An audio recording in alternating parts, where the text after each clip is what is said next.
Well, today on the show, you will meet the so-called mom and dad of the Freedom Convoy. Chris Barber and Tamara Lich led the pilgrimage to Ottawa.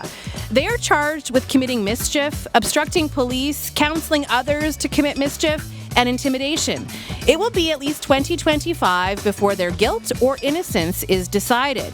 Today on the show, we're going to learn more about Tamara Lich and Chris Barber, and the broader question we will explore: what's the impact of the Freedom Convoy now as 2024 comes to an end? You can call us with your thoughts, 1-800-716-2221. You can also email bluesky@cbc.ca.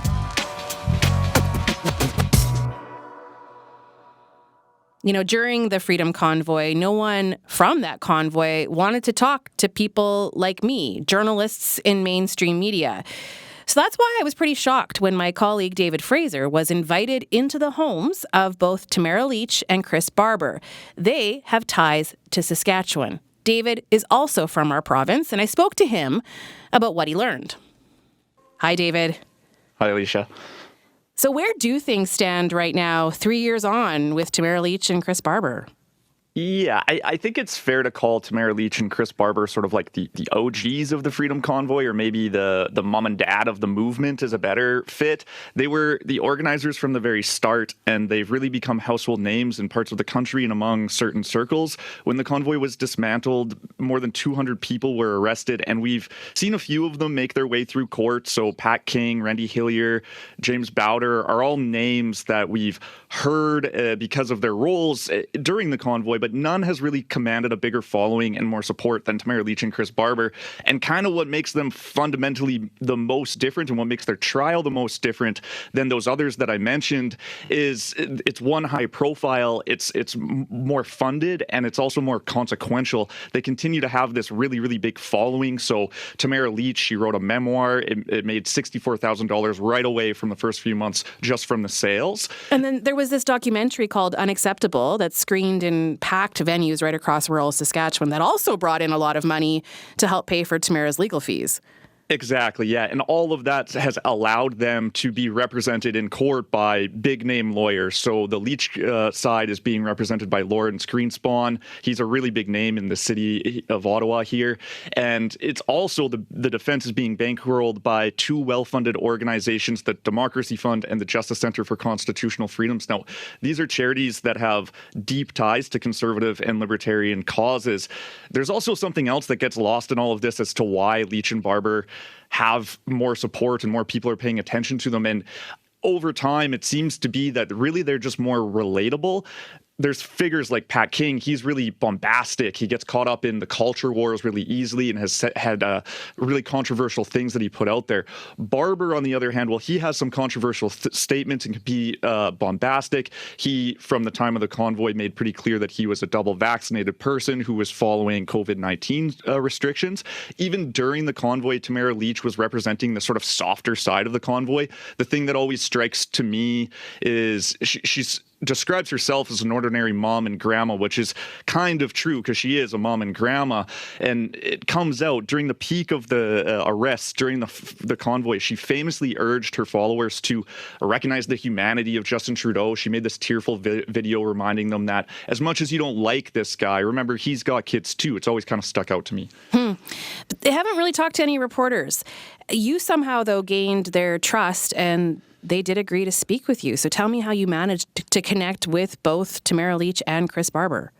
Yeah, it was a lot of time and effort, and it actually started a few years ago now during the federal inquiry into the use of the federal government's use of the Emergencies Act to end the convoy. That started it was October 2022 it would have been, and I was covering that. There's lots of key figures who were involved coming to testify, including political figures like Justin Trudeau, the Prime Minister. He came and testified, the Attorney General. Lots of other people were coming to testify.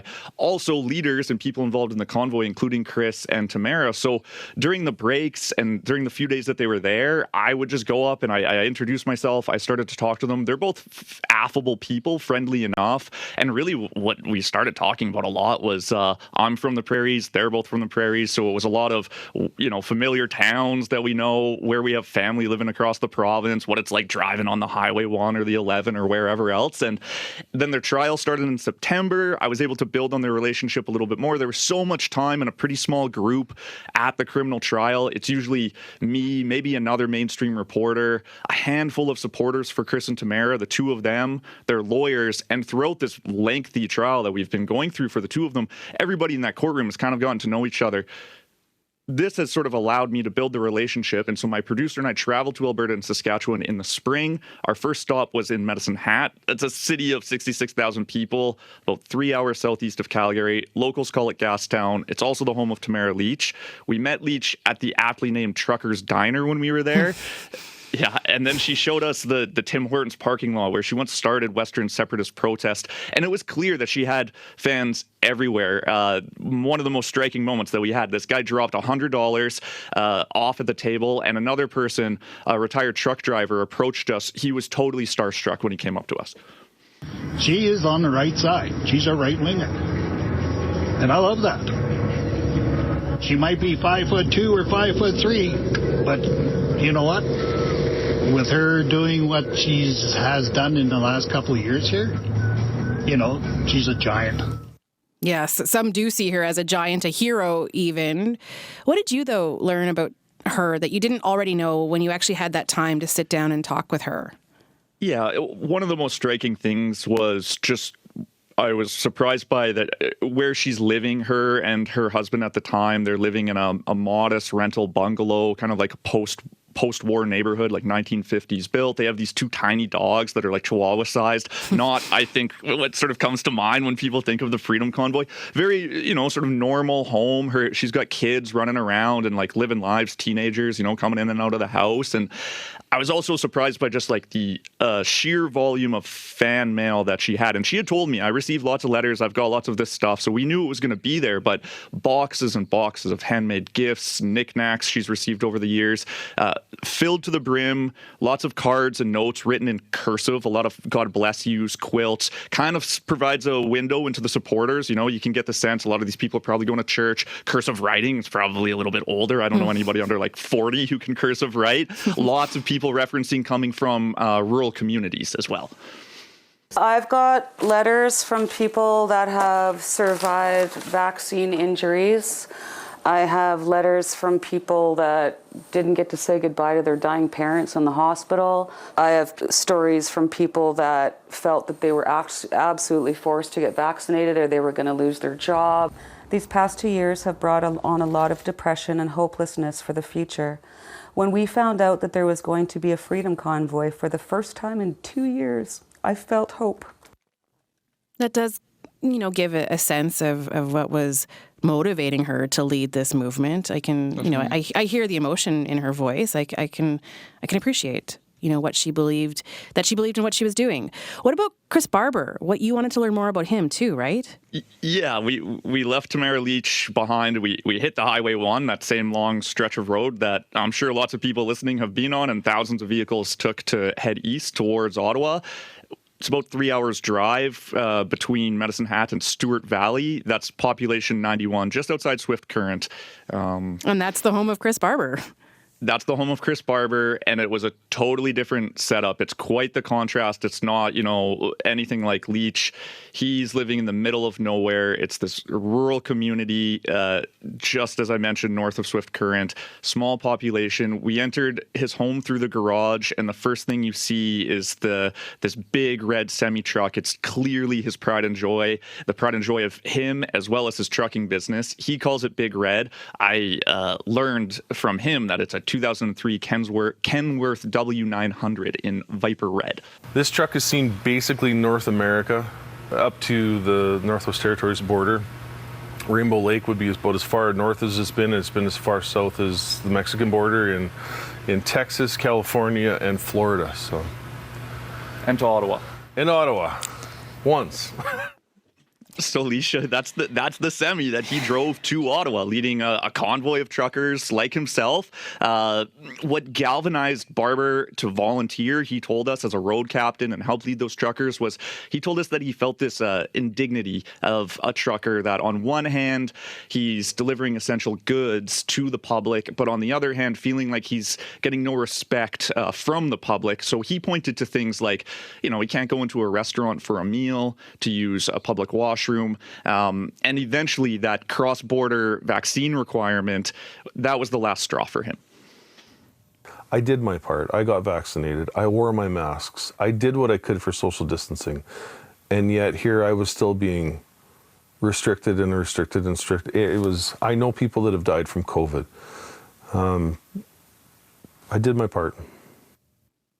David, do you get the sense of how their attitudes or feelings about what they did, like, have they evolved over time? Yeah, what surprised us most, or a lot, when we got there was how clearly the anger had fizzled out. We saw a much different version of Chris Barber on his farm than we did when he was here in Ottawa. Lots of honking and yelling and bombastic statements when he was here. Really sort of quiet, soft-spoken, still a bit of a jokester guy when we got there. Convoy's now in the rearview mirror for him, and it's clear that he's shifted gears a little bit. And at the end of the day, he doesn't seem to have any regrets, but not nearly as fired up as what we would expect. And that sort of comes with some time. He's also realized like these certain nuances. One of the cool things that we saw was I was expecting to see Confederate flags. I watched lots of videos of Chris Barber, and you can see in the background often that he has Confederate flags. But he took those down. Those came down when I realized just how offended some people can be by it. I was raised in the 80s when we used to watch Dukes of Hazzard. Now the sentiments changed towards the symbol of that, and respectfully took the flags down a number of years ago. So do you feel like they were genuine with you?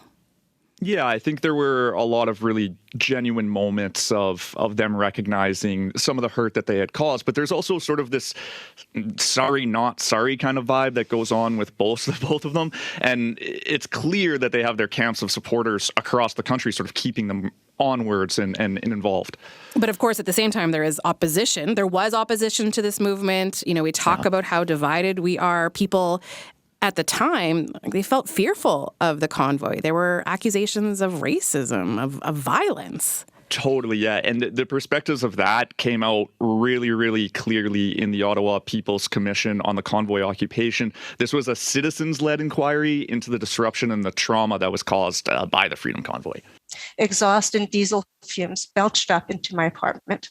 And I got absolutely zero sleep. It was hostile, and it looked like at any point in time, violence could erupt. Yeah. So how did Tamara Lich respond to some of that? Yeah, we asked her straight up if she's sorry. I mean, and I don't mean I'm not sorry, as in I don't have a heart. I mean, I'm sorry that they felt that way. And I'm sorry that they have so much negative energy in their hearts about it. Because for some of us, it was such a beautiful experience. And as we know, Alicia, that the movement that they helped create, it's continuing. And how is it continuing? How so? Yeah, there's a bit of tape coming up from Ottawa just last week. So picture this. It's directly in front of the place of power, protest politics in the country, Parliament Hill. And I spoke to one of the regular protesters. He's there almost every day. His name's Brian Dirksen. I came here as an independent from Vancouver Island at a time when this country was in dire consequences as a result of the Liberal government putting on mandates and policies that were so disruptive to the people. I mean, that's why the convoy showed up here. How many days have you been here for? I've been here for more than 1,000 days. That's commitment. Wow. It's commitment. And people like Brian Dirksen and his friends are here in Ottawa every week. You can hear a little bit of it there. There's still plenty of grievances. The carbon tax is one of them. Gender identity has become one of them. There's fears of the so-called vaccine injuries. They're called the Wellington Street Regulars, are locals from Ottawa. But it's really interesting to see that some, like Brian, traveled here during the Freedom Convoy in 2022, and they've just never left. So where do you think it leaves the rest of us? Like, where do you think we're left as a nation 3 years on? You know, we hear over and over again, many say we've never been further divided. But I am curious, what is the lasting impact of the Freedom Convoy and Chris Barber and Tamara Lich's role in it? Yeah, I mean, the people that I just talked about gathering on Parliament Hill, if that's any indication, I think those are divisions that are in the country. They're here for sure. You can often see people that manifests itself in them videotaping each other on their phones, yelling opposing viewpoints. I mentioned some of those, the carbon tax, gender identity, vaccine injuries. I think we see the impact of this time in all sorts of ways. It is right across the country. The debates on the cost of living are very heated. There's growing vaccine hesitancy that we see. There's consistent mistrust in government and government institutions. We see fewer and fewer people in polling believing in science, public health, ousting of incumbent governments. There's moments and issues today impacted by what we lived through in the pandemic and the so-called sort of side that you took during that period. Yeah, and it's interesting how it does keep coming up over and over again, because just recently it was in the news, Premier Scott Moe was criticized for receiving this award from an organization that had applauded him, at least how they saw him as unapologetically supporting the Freedom Convoy. So that was just a few days ago. Yeah, and we see stuff happening like this all the time. And for people like Tamara, she sees it sort of every day. So for all that love and support that she gets, she also says that there's strangers walking up to her all the time, calling her names. I've seen this in front of court, counter-protesters with a permanent presence in the city. Some of them are always sort of on her. And these are people that Tamara Lich says that she's at least willing to talk to. I mean, I would like to hear their stories. I hear everybody else's stories. Maybe there's things that they don't understand, and there's obviously things that I don't understand about their perspective. So what is next for Tamara Lich and Chris Barber? Yeah, the big thing that's next for the both of them, that I know they're both really looking forward to finding out what's going to happen, is Judgment Day. A date has been set for a decision in their trial. It's going to be in mid-March. Guilty or not, we're likely looking at appeals. At least that's what both sides have been signaling. Crown and defense are quite vested in this case. We've seen appeals in other convoy cases, won or lost for the Crown or the defense. So it's likely, or we expect, the losing side will look to an appeal. There's also, just worth mentioning, some political ambition from Tamara Lich. She's signaled a couple of times to me and other people that little things, she's thinking about learning French. I wouldn't be surprised to see her pop up somewhere politically, as she has before. Chris Barber, we know, has been courted by some parties in Saskatchewan. We don't know which ones, but conservative parties. So his future also might be something involved in the political realm. We'll see. Interesting. So it's not over. Not over at all. David, thank you. Thanks. That is the CBC's David Fraser. You can find that conversation on your favorite podcast app, Spotify, Apple, CBC Listen. Those are all places where you can listen to episodes of This Is Saskatchewan. Follow us, and you'll be the first to know when a new episode drops. That really sets the stage for today's conversation, because the big question coming out of that, what we're left with, is what is the impact of the so-called Freedom Convoy 3 years later? And if you have thoughts on this, we would like to hear from you today. 1-800-716-2221. You can email bluesky@cbc.ca. Brent wrote, and this is what Brent has to say: treating these two as a cutesy mom and dad instead of domestic terrorists is an absolute disgrace. Conspiracy-minded thinking is a cancer and a public health emergency in this country. That you would platform these anti-freedom, anti-Canadian, anti-democratic fools disgusts me. Keith writes, freedom for who? For your ideas and perspectives, but not people with different ideas and perspectives? Those are a couple of initial thoughts. Likely you have thoughts too. So again, give us a call today, 1-800-716-2221. You can also email bluesky@cbc.ca. We have a couple people standing by who have written about the changing political landscape. They wrote this for The Loop. It's a political science blog. And we have a lot to get into today. So stay with us here on CBC Radio 1. I'm Leisha Grabinski. You are listening to Blue Sky. Our question today is, what is the impact of the so-called Freedom Convoy Convoy 3 years later. It is something that our guests today have given a lot of thought to. Jamie Gillies and Angela Wisniewski have both written about the changing political landscape for The Loop, which is a political science blog. They're both professors in the Department of Journalism and Communications at St. Thomas University in New Brunswick, and they're with us for the remainder of the show. So, Jamie, welcome. Hi, Alicia. Thanks so much for having us. Yeah, and Angela, hello. Welcome to the show. Hello, Alicia. Where to start? I guess first off, I just want to hear both of you react to what we just heard. It is rare to have Tamara Lich and Chris Barber sit down with a reporter like that. So what stood out to you from those conversations? Jamie, I'll start with you. Well, it doesn't surprise me, given the research we've done looking at the groups involved in the Freedom Convoy protests and what has transpired since. And I thought David Fraser was as a journalist, was really interesting in how he asked both of them questions about what they see as their legacies. I think one of the things that we've been looking at is that it's sometimes difficult to think about these protests not in isolation. So that ball keeps rolling. This changed not necessarily the political dynamics, but certainly the discourse around the pandemic a lot when they happened.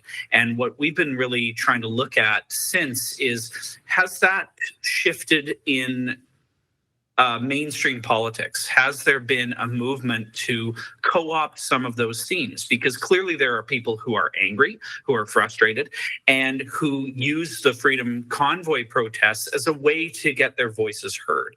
And so what we've seen, I think, is, and we have some themes that we've been looking at, but I thought David Fraser's discussion with both of them was really interesting. Angela, what are some of your initial thoughts after listening to that?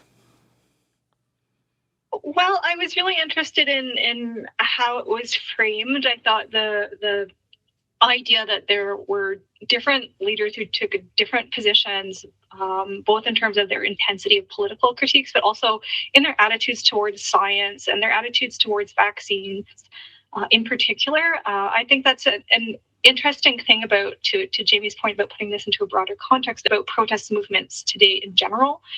So our colleague who wrote this article with us is not here today. He specializes in social movements, and I think a point he might raise is that social media really do lead to the creation of these kinds of protest movements, where they really are based on bringing together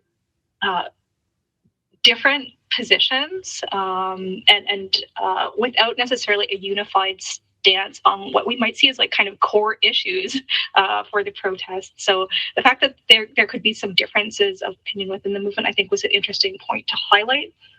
I also kind of took away and was thinking about how the two leaders who were interviewed, the point that came up that their attitudes have evolved over time, I thought was quite an interesting point, and does speak to the idea that these emotions that were so important in building the movement, I guess that just the emotions really were important, and the emotional kind of intensity does change over time.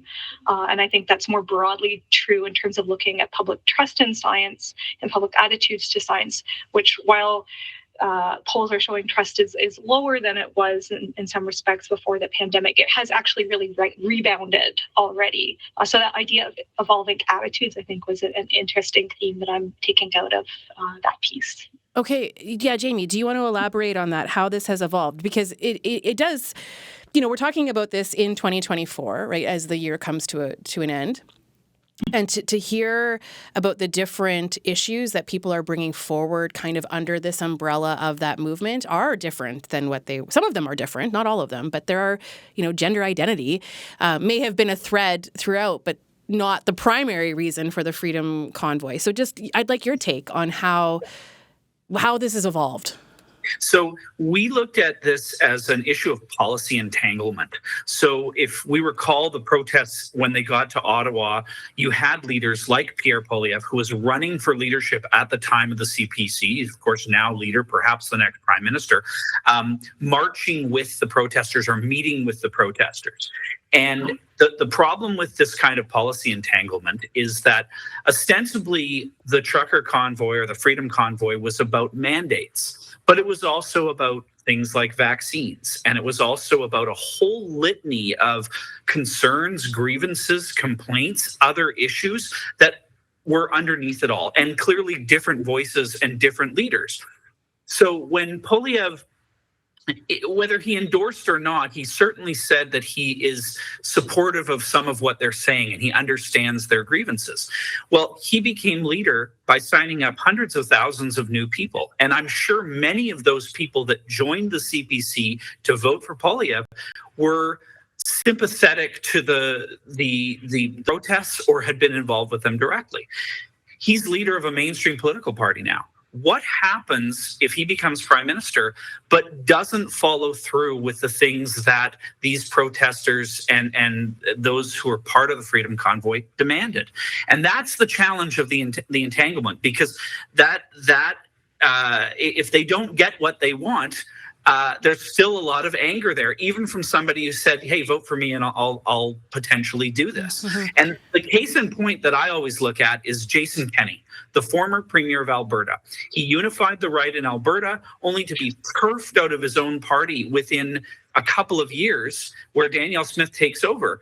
That was exactly what could happen to other political leaders. And it's not just on the right, it's left and the right. We're looking at populism of the left and the right. And I think that is where this legacy may be headed. I want to ask you about that, but I want to remind people that they can join the conversation today. So give us a call at 1-800-716-2221. You can also email bluesky@cbc.ca.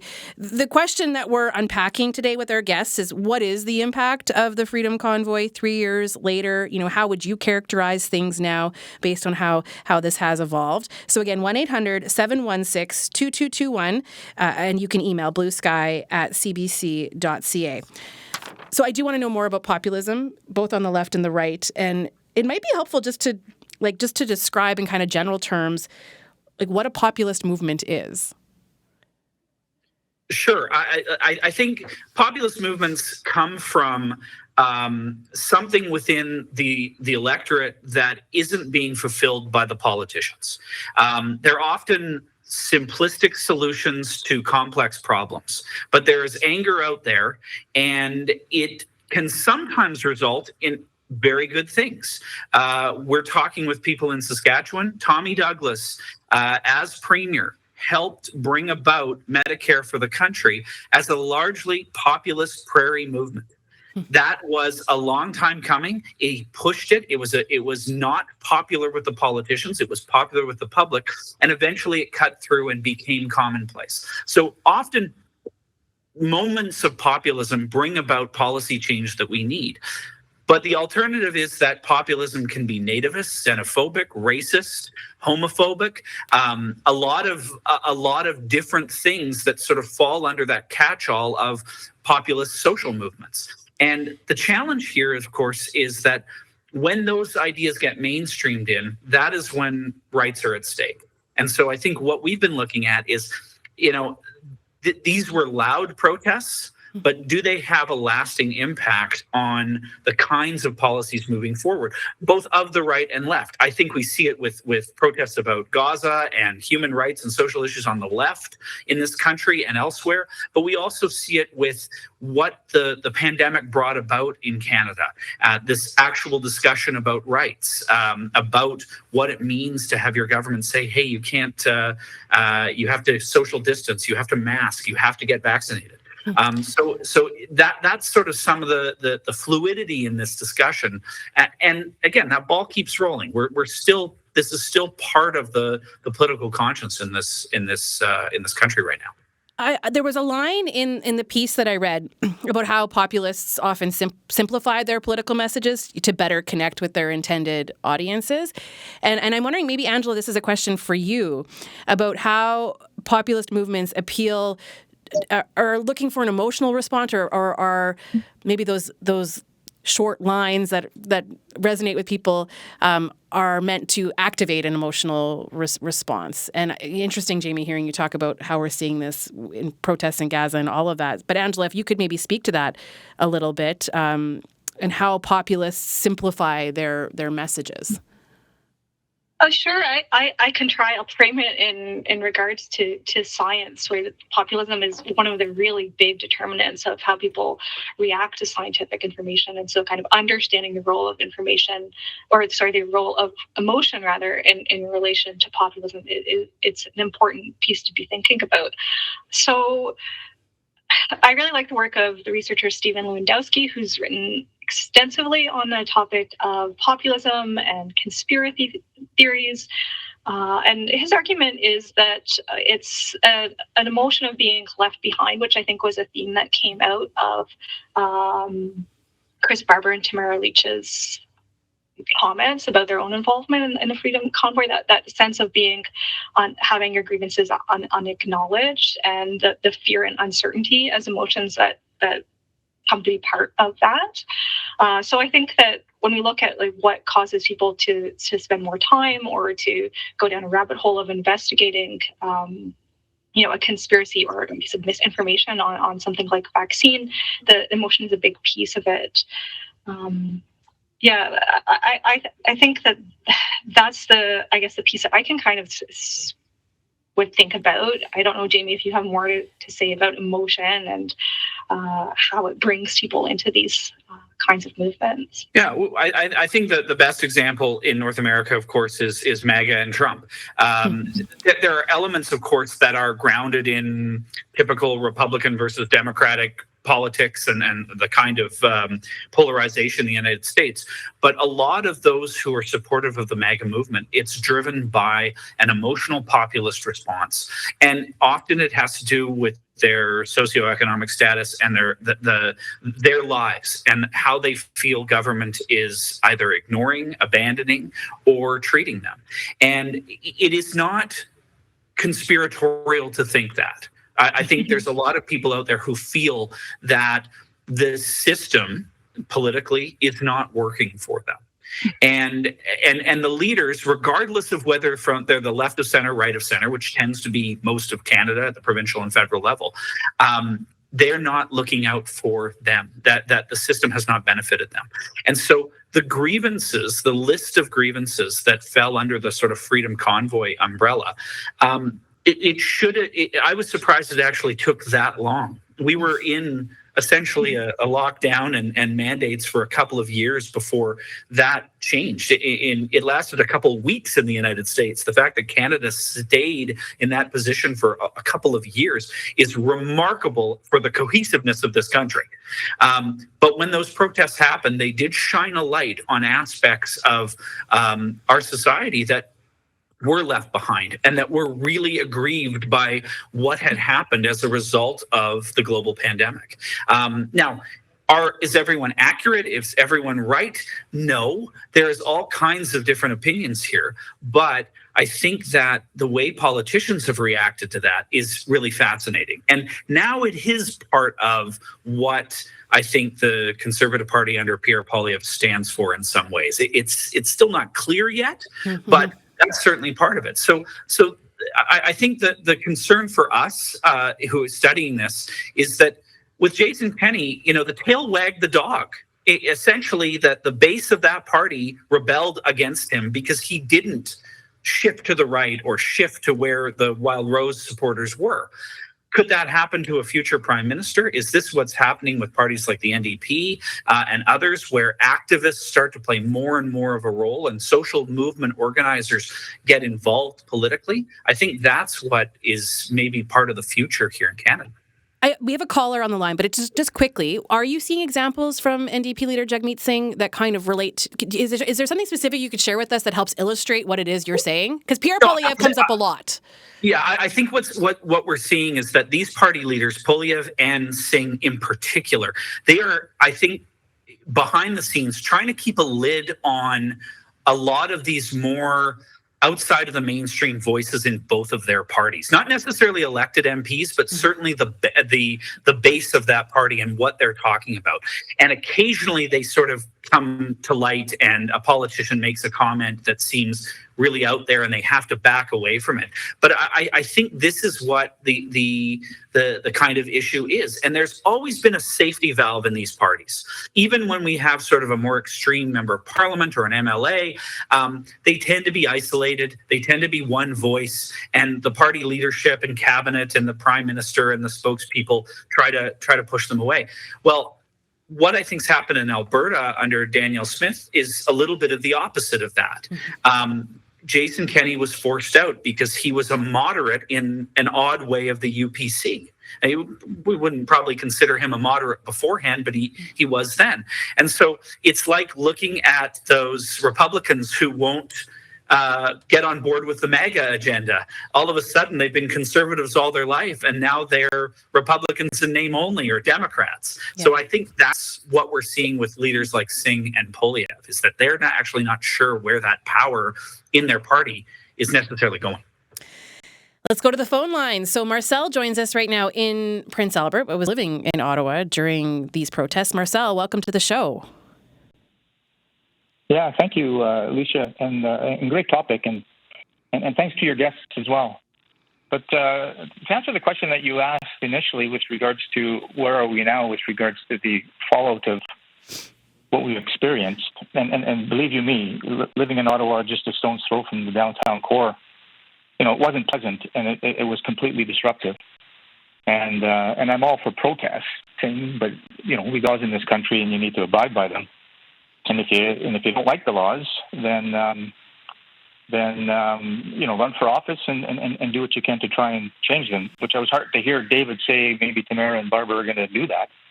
But the divisiveness, I would piggyback on what David has said. But I would add to that the lack of civility that it's created. And when I talk about the lack of civility, it's both in action, which is what it is that we saw. And both in understanding with regards to how people have a sense and those that don't have clarity with regards to how the country works and how the political system is designed, that you can protest and think that you can overthrow a government. And that just is not the way that it is. And as a result of that, you've got the erosion of social media, our mainstream media, and an example that I'll give is what you saw with ABC with regards to them capitulating to Trump with respect to that playing out with the libel suit from George Stropolopoulos. So it's a weather vane that we see down south that certainly makes its way up here, and that concerns me. But there's a lot more work that needs to be done in order for us to go down a better path. Marcel, thanks for calling today. I really appreciate it. Okay, Merry Christmas. Same to you. A couple of really important things there that I want to draw on. Jamie, I think 3 years on, have we forgotten what actually happened in Ottawa during the convoy? Is it important to recognize sort of what really was at play? Do you want to touch on that a bit?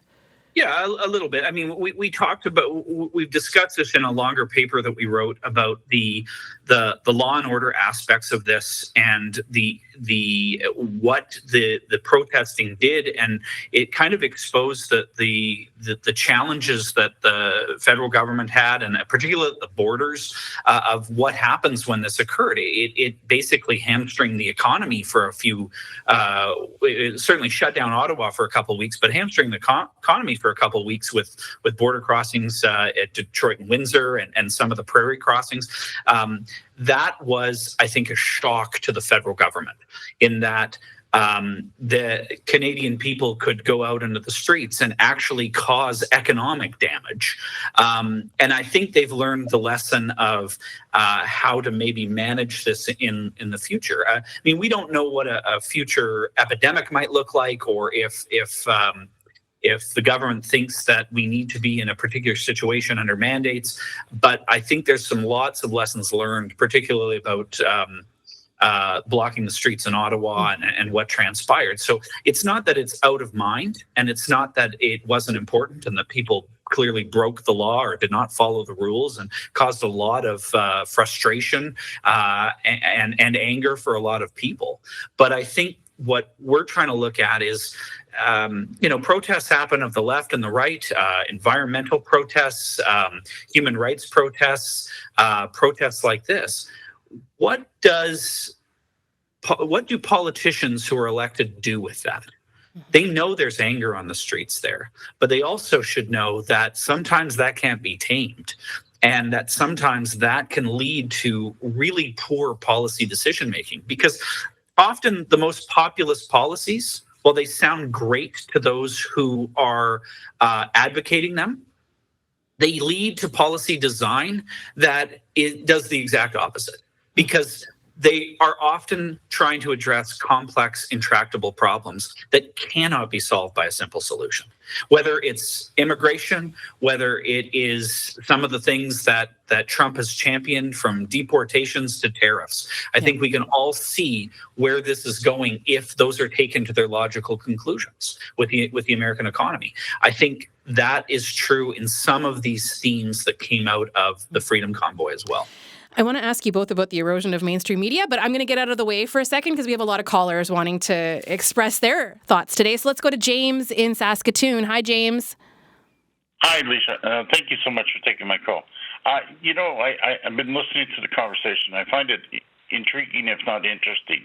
I do feel at times, though, that there is part of the message that is missing the conversation, and that is sometimes the representation from those that maybe are closer to the issue, if you will.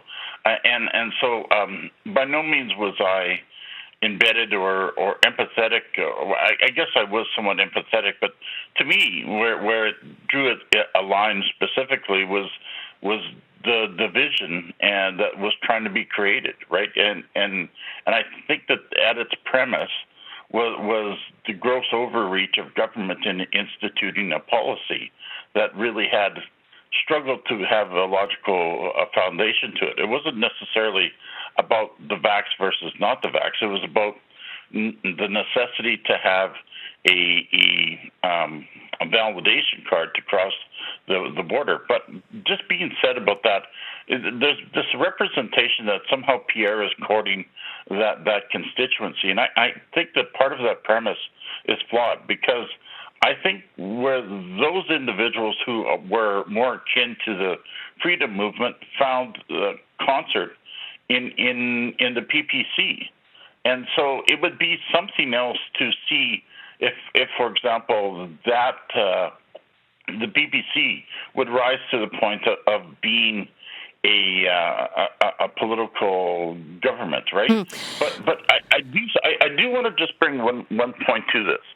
So there is a level of frustration or hostility out there, but yet I tend to think, although the political party, the PPC itself, has struggled to found its foundation, but yet for me, I tend to think that there should be their voice in the House of Commons. And the reason I say, if the Green Party itself can have one representative, if not two, shouldn't they have a voice in that audience? And the reason being is in absence of that audience, then they just get a chance to fester.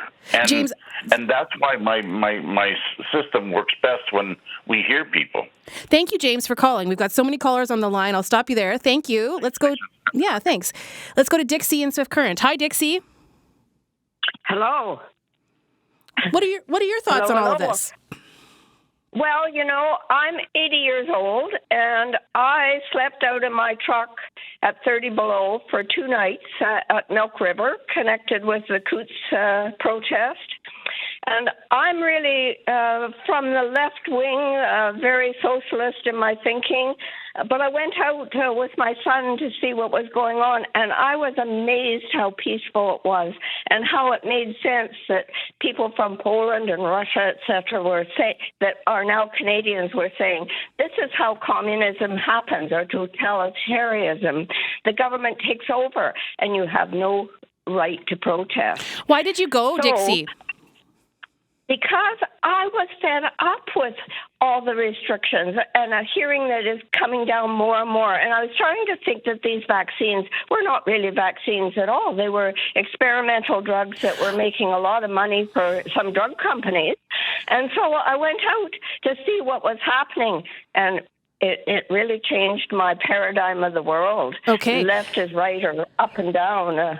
Thanks for. And And I really was impressed when I came back and started listening to what I could find on the internet and the mainline media, that there were very few politicians that would even meet with peaceful protesters.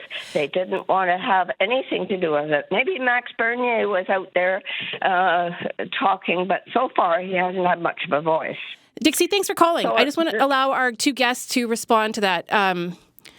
Jamie?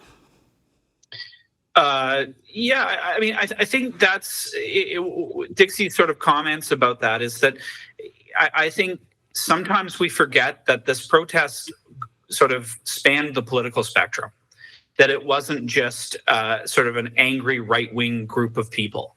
It was an angry group of people, and they came from all different political backgrounds and persuasions.